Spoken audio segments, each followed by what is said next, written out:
इस पूरे विवाद में हमारे देश के लिए भी कई सीख छुपी हुई हैं। हमें क्या सीखना है? पहली बात, भारत के मुसलमानों में और बाकी देशों के मुसलमानों में बहुत बड़ा फर्क है। हमारे देश के मुसलमान एक लोकतांत्रिक और धर्मनिरपेक्ष व्यवस्था में रहते हैं, जहां उन्हें पूरी आजादी मिली हुई है। वो कुछ भी पहन सकते हैं, कुछ भी खा सकते हैं, अपने हिसाब से धर्म का पालन कर सकते हैं, अपनी इच्छा के अनुसार शादी कर सकते हैं, उन्हें कहीं भी कैसे भी काम करने की पूरी आजादी है। जबकि मुस्लिम देशों में ऐसा नहीं है। आज ईरान में महिलाओं के लिए हिजाब पहनना अनिवार्य है और वहां महिलाएं स्टेडियम में जाकर फुटबॉल का मैच भी नहीं देख सकती। इसलिए आज बड़ी बात जो हमें बतानी है वो हम बताएंगे। पहले आप ये वीडियो देखिए। इसी साल का वीडियो है जब वहां फुटबॉल का एक मैच चल रहा था, लेकिन इस दौरान मुस्लिम महिलाओं को वहां टिकट होते हुए भी प्रवेश नहीं करने दिया गया। लेकिन भारत में ऐसा नहीं है।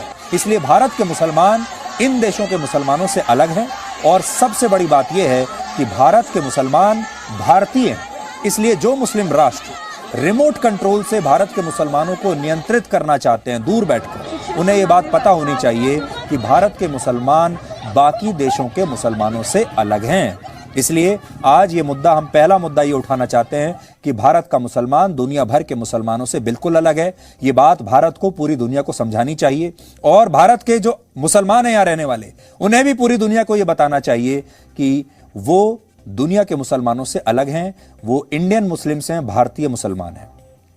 आपने देखा होगा जब कोई दूसरा मुद्दा आता है तो तमाम देश ये कहने लगते हैं कि ये हमारा अंदरूनी मामला है, आप इसमें मत बोलिए। भारत भी कई बार ये कहता है दूसरे देशों को कि ये हमारा अंदरूनी मामला है, आप इसमें मत बोलिए। आज हम ये चाहेंगे कि भारत के अपने मुसलमान जो हैं वो इन तमाम देशों को बताएं कि ये हमारा अपना मामला है, इंटरनल मैटर है, आप इसमें दखल मत दीजिए। लेकिन साथ ही भारत के लिए भी चुनौती है कि भारत अपने इन 20 करोड़ मुसलमानों का विश्वास कैसे जीते। आज अगर ये एक्शन पहले हो गया होता, कुछ दिन पहले, इन देशों का यह मुद्दा उठाने से पहले, तो शायद भारत का जो मुसलमान है उसे ऐसा लगता, ऐसा इंप्रेशन जाता कि वाकई उनकी बात यहां पर सुनी जा रही है। इसलिए भारत के मुसलमान को कटने नहीं देना है, उन्हें अपने ही देश के साथ जोड़कर रखना है। यह भारत के लिए एक चुनौती है। दूसरा, इंडोनेशिया और पाकिस्तान के बाद भारत में तीसरी सबसे बड़ी मुस्लिम आबादी रहती है। हमारे देश में 20 करोड़ मुसलमान रहते हैं और इस लिहाज से भारत इस्लाम धर्म के सबसे बड़े अभिभावकों में से है। इसलिए जो देश खुद को इस्लाम धर्म का इतना बड़ा चैंपियन बताते हैं, उन्हें यह बात हमेशा याद रखनी चाहिए कि भारत में उनके देश से कहीं ज्यादा मुसलमान रहते हैं। इसलिए भारत भी मुस्लिम अधिकारों का और इस्लाम का चैंपियन बन सकता है। और भारत, इन सारे देशों में भारत अकेला ऐसा देश है जो कि सेकुलर है और लोकतांत्रिक है। तीसरी बात, आज भारत के जो मुसलमान हैं उन्हें अंतर्राष्ट्रीय समर्थन मिल रहा है। हर बार मिलता है, ऐसा नहीं कि आज ही मिल रहा है। भारत के मुसलमान जब भी कोई मुद्दा उठाते हैं उन्हें तुरंत अंतर्राष्ट्रीय समर्थन मिलता है। सबसे पहले इस्लामिक देश उनके साथ आकर खड़े हो जाते हैं, फिर अमेरिका जैसे देश भारत की आलोचना करने लगते हैं, यूरोपियन यूनियन भी हमारे खिलाफ हो जाता है और इन मुसलमानों का साथ देता है जो हमारे देश में रहते हैं। संयुक्त राष्ट्र जैसी संस्थाएं भी हमारे देश में रहने वाले मुसलमानों के मानव अधिकारों की बातें करती हैं। लेकिन इस तरह का समर्थन भारत में रहने वाले हिंदुओं को कभी नहीं मिलता। हमारे देश में अगर किसी हिंदू की हत्या हो जाए, हिंदू पर अत्याचार हो जाए, जैसे कश्मीर में हो रहा है, ना तो इस्लामिक देश कोई बोलता है, ना अमेरिका जैसा देश बोलता है, ना यूरोपियन देश बोलते हैं। यानी बड़ी बात यह है कि आज भारत में रहने वाले 20 करोड़ मुसलमानों को पूरी दुनिया से समर्थन मिल रहा है, खास तौर पर मुस्लिम वर्ल्ड से समर्थन मिल रहा है। लेकिन हमारे देश में रहने वाले 100 करोड़ से ज्यादा हिंदुओं को कहीं से भी कोई अंतर्राष्ट्रीय समर्थन नहीं मिल रहा है। इसलिए भारत के हिंदुओं को आज इंटरनल सपोर्ट, यानी अपने देश के अंदर लोगों के समर्थन की आवश्यकता है। और आज हमारे देश का जो हिंदू है वो शायद इस बात को महसूस कर रहा है कि अब उसे ना तो बाहर से समर्थन मिल रहा है, ना अंदर से मिल रहा है।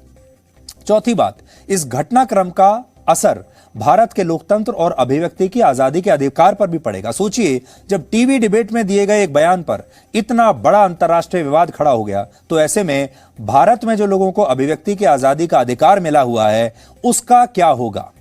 और पांचवां पॉइंट यह है कि आज जिस प्रकार से हमारे देश के बहुत सारे हिंदू इस मामले में मुसलमानों का साथ दे रहे हैं, इस बात को आप ध्यान से समझिएगा।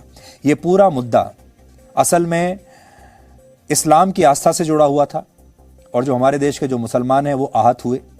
इस मुद्दे को उठाने वाले कौन लोग थे? मुसलमानों के साथ साथ हमारे ही देश का एक वर्ग जो हिंदू है, वो मुसलमान नहीं है, उन्होंने भी मुसलमानों का साथ दिया। हमारे देश के वो तमाम पत्रकार, तमाम बुद्धिजीवी, विपक्षी नेता सारे मुसलमान तो नहीं है, वो हिंदू हैं। हिंदू होकर भी अपने देश के मुस्लिम भाइयों का साथ दे रहे हैं, इसलिए ये मुद्दा इतना बड़ा बना। यही हमारे देश के मुसलमानों को भी अपने हिंदू भाइयों के लिए करना चाहिए। आज आप देखिए, जब मुसलमानों पर कोई अत्याचार होता है, चाहे सही हो या गलत हो, हमारे ही देश के हिंदू उनके समर्थन में खड़े हो जाते हैं, अपनी सरकार के विरोध में खड़े हो जाते हैं, अपने देश के विरोध में खड़े हो जाते हैं। लेकिन क्या कभी ऐसा होता है जब किसी हिंदू पर ऐसा अत्याचार हो तो हमारे देश के जो मुसलमान हैं वो भी उनके साथ मिलकर खड़े हो जाएं? ये बात हमने पिछली बार भी कही थी कश्मीर के मामले में कि कश्मीर के जो कश्मीरी मुस्लिम हैं उन्हें इस बार अपने हिंदू भाइयों का साथ देना चाहिए। वो काम नहीं करना चाहिए जो 1990 में हुआ था। तभी इस देश में धार्मिक सौहार्द कायम रहेगा। आपने खुद इन लोगों को एनकरेज किया, आप खुद इनको अपनी छतोछाया में रखते हैं और इसीलिए हम आज देख रहे हैं कि हमारी फॉरेन पॉलिसी टैटर्स में है और हमारी बेइज्जती पूरे विश्व में हो रही है। सब कह रहे हैं, मगर आप रुकना नहीं चाहते देश के प्रधानमंत्री, और बोलते फ्रिंज। कहां का फ्रिंज है? नेशनल स्पोक्स पर्सन फ्रिंज होता है क्या? बताइए आप। 10 दिन के बाद आप रिएक्ट करते हैं और हम पुकार रहे हैं, कह रहे हैं कि एक्शन लीजिए, नहीं लेंगे आप। और 10 दिन के बाद क्योंकि फॉरेन कंट्रीज में गड़बड़ होना शुरू हो गई तो आप फौरन रिएक्ट करते हैं। इस स्पोक्स पर्सन को अरेस्ट करना चाहिए, उनको जेल को जाना चाहिए, उनके ऊपर जो एफआईआर रजिस्टर किए, ये गवर्नमेंट के इंसाफ का तकाजा है।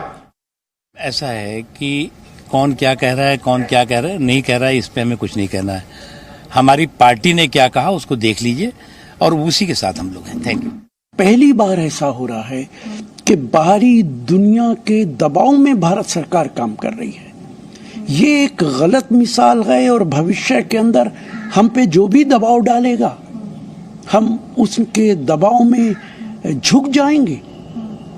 किसी के धर्म पे, चाहे वो हिंदू धर्म हो, मुस्लिम धर्म हो, ईसाइयों का धर्म हो, आप कंट्रोवर्सी क्रिएट नहीं कर सकते। असल में जो देश बटा हुआ होता है, असल में जिस देश के लोग कभी एक साथ मिलकर खड़े नहीं होते, जहां देशभक्ति की भावना कम होती है, ऐसे देशों के साथ पूरी दुनिया यही करती है। भारत आज चाहे तो फ्रांस और इजराइल जैसे देशों से बहुत कुछ सीख सकता है। पिछले साल जब फ्रांस इस्लामिक कट्टरवाद को रोकने के लिए एक कानून लेकर आया तो पूरी दुनिया में उसकी आलोचना हुई और OIC जैसे मुस्लिम देशों के संगठनों ने तब फ्रांस को इस्लाम विरोधी देश बताया था। लेकिन इसके बावजूद फ्रांस झुका नहीं और उसने इस कानून को वापस नहीं लिया, बल्कि इस कानून को अपने यहां लागू करके ही माना, चाहे कोई कुछ कहे। इसी तरह इजराइल ने जब फिलिस्तीनी आतंकवादियों पर कार्रवाई की तो इसे मुस्लिम देशों ने दुनिया के सभी मुसलमानों पर बड़ा हमला बताया था। लेकिन इजराइल ने अपनी कार्रवाई जारी रखी और दुनिया को यह संदेश दे दिया कि कोई भी देश उसे अपनी सीमा की सुरक्षा करने से रोक नहीं सकता।